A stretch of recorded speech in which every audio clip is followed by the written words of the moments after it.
Jennifer Bahdim rela lakukan hal ini demi cari nafkah. Jennifer Bahdim blak-blakan sebut sang suami, Irfan Bahdim, kini tak lagi bekerja. Irfan Bahdim tak bekerja. Jennifer Bahdim kini ambil alih cari nafkah.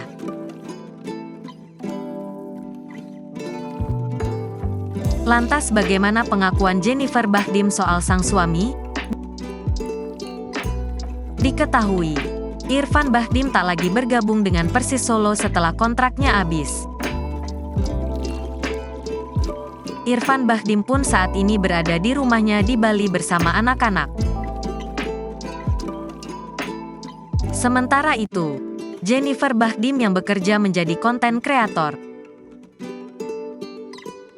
Dikutip dari YouTube Melanie Ricardo, Rabu, tanggal 6 September tahun 2023, Jennifer Bahdim mengatakan bahwa keluarganya kesulitan apabila harus tinggal di Solo.